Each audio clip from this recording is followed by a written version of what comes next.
అమరావతి నమో నమః. అమరావతి నమో నమః. అమరావతి నమో నమః. వేదిక మీద ఆర్కిటెక్ట్ ఆఫ్ మోడర్న్ భారత్ గౌరవ ప్రధానమంత్రి నరేంద్ర మోడీ గారికి, మన పేదల నాయకుడు గౌరవ ముఖ్యమంత్రి చంద్రబాబు నాయుడు గారికి, నా అన్న గౌరవ ఉప ముఖ్యమంత్రి పవన్ అన్నకి, వేదిక మీద ఇతర గౌరవ పెద్దలకు, ప్రాణాలు సైతం లెక్క చేయకుండా అమరావతి కోసం పోరాడిన రైతులకు, ప్రజలకు నా హృదయపూర్వక నమస్కారాలు. ముందుగా పహల్గాం ఉగ్రవాద దాడిలో చనిపోయిన వారికి నేను నివాళులర్పిస్తున్నా. ఉగ్రవాదుల దాడిలో చనిపోయిన వారి కుటుంబానికి దేశం మొత్తం అండగా నిలబడుతుంది. పాకిస్తాన్ గీత దాటింది, అమాయకుల్ని చంపింది, చాలా పెద్ద తప్పు చేసింది. ఒక్క పాకిస్తాన్ కాదు, 100 పాకిస్తాన్లు వచ్చినా భారతదేశం నేలపై మొలిచిన గడ్డి కూడా పీకలేరు. 100 పాకిస్తాన్లకు సమాధానం చెప్పే ఒక్క మిసైల్ మన దగ్గర ఉంది. ఆ మిసైల్ ఏంటో తెలుసా? నమో గౌరవ ప్రధానమంత్రి నరేంద్ర మోడీ గారు. సింహం ముందల ఆటలు ఆడకూడదు, ఆడితే ఏమవుతుంది? మన సింహం నమో కొట్టే దెబ్బకి వరల్డ్ మ్యాప్లోనే పాకిస్తాన్ అని మిస్సింగ్ రావటం ఖాయం.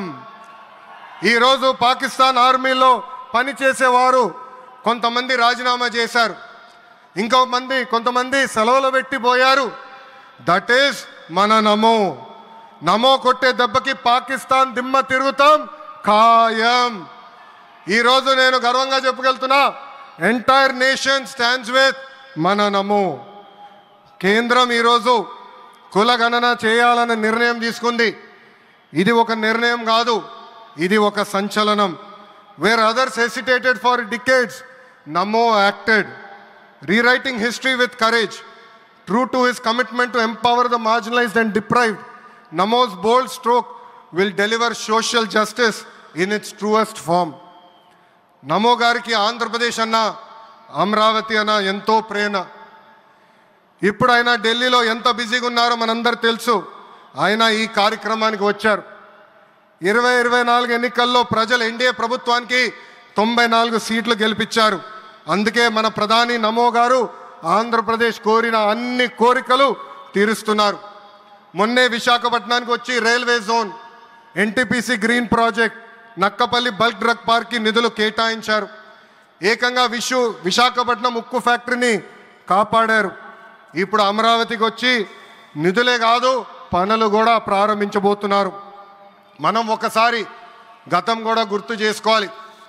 2014లో రాష్ట్ర విభజన జరిగింది. కట్టుబట్టలతో మెడబట్టి మన బయటికి గెంటేశారు. ఎక్కడి నుంచి పరిపాలించాలో తెలియని పరిస్థితి. కానీ మన సిబిఎన్ గారికి సంక్షోభాలు కొత్త కాదు. ఒక పక్కన సంక్షేమం, మరో పక్కన అభివృద్ధి చేసి చూపించారు.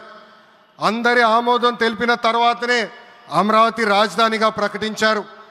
రైతులు చేసిన త్యాగం వల్ల ఈరోజు అమరావతి ఏర్పడింది. ఒకే రాజధాని, అభివృద్ధి వికేంద్రీకరణ అనే ఎజెండాతో మన ప్రభుత్వం ముందరికెళ్ళింది. రాయలసీమను ఎలక్ట్రానిక్స్, ఆటోమోటివ్, రెన్యూవబుల్ ఎనర్జీ హబ్గా తయారు చేశాం. గోదావరి జిల్లాలో ఆక్వాని పెద్ద ఎత్తున ప్రోత్సహించాం. ఉత్తరాంధ్రలో ఐటీ, ఫార్మా కంపెనీలు కూడా ఆనాడు మనం తీసుకొచ్చాం. కానీ 2019 నుంచి 24 వరకు విధ్వంస పాలన మనం చూసాం. మన సిబిఎన్పై ఉన్న వ్యక్తిగత కక్షతో అమరావతిని చంపేయాలని చూశారు. ఒక్క ఇటుక కూడా పెట్టకుండా 3 రాజధానులంటూ 5 సంవత్సరాలు గడిపేశారు. 8 ఏళ్ల పిల్లోడి దగ్గర నుంచి 80 సంవత్సరాల వృద్ధుడి వరకు జై అమరావతి అంటూ జెండా బతుకుని రోడ్డు పైకి వచ్చి ధర్నాలు చేస్తాం, పోరాటాలు చేస్తాం, మనందరం చూసాం. జై అమరావతి అన్నందుకు రైతులకి సంఖ్యలు వేశారు. జై అమరావతి అన్నందుకు మహిళా రైతుల్ని పోలీస్ బూటులతో తన్నిచ్చారు. జై అమరావతి అన్నందుకు రైతుల్ని ఏకంగా పెయిడ్ ఆర్టిస్టులు అన్నారు. ఎన్ని అరాచకాలు చేసినా అమరావతి రైతులు తగ్గేదే లేదన్నారు. 1631 రోజుల పాటు అమరావతి ఉద్యమం కొనసాగింది. 2070 మంది రైతులు చనిపోయారు. సుమారుగా 3,000 మంది రైతులపైన ఆనాటి ప్రభుత్వం దొంగ కేసులు పెట్టింది. ఎన్ని కుట్రలు చేసినా జై అమరావతి అన్న నినాదం ఆపలేకపోయారు.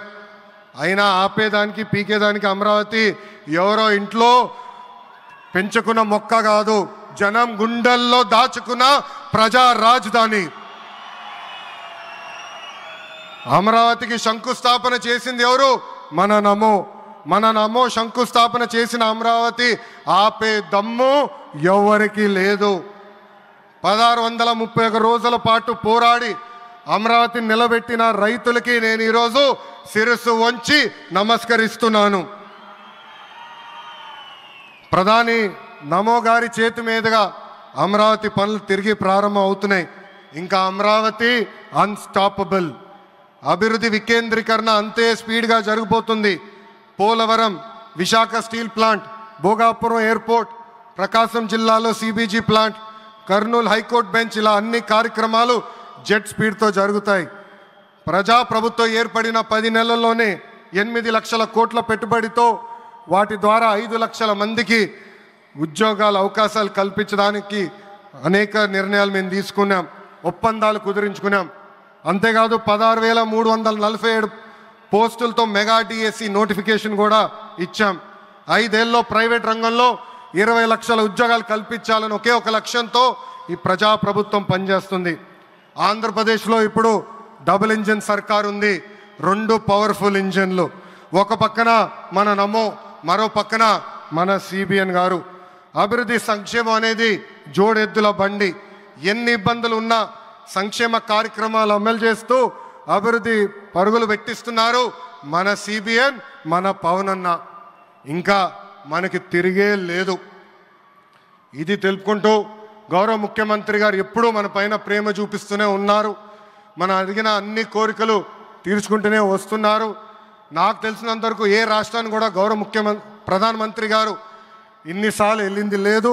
దానికి నేను హృదయపూర్వక ధన్యవాదాలు తెలుపుకుంటూ జై అమరావతి, జై అమరావతి, జై అమరావతి, జై ఆంధ్రప్రదేశ్, జై ఆంధ్రప్రదేశ్, జై ఆంధ్రప్రదేశ్. నరేంద్ర మోడీ గారి నాయకత్వం, నరేంద్ర మోడీ గారి నాయకత్వం, చంద్రబాబు నాయుడు గారి నాయకత్వం, పవన్ అన్న నాయకత్వం.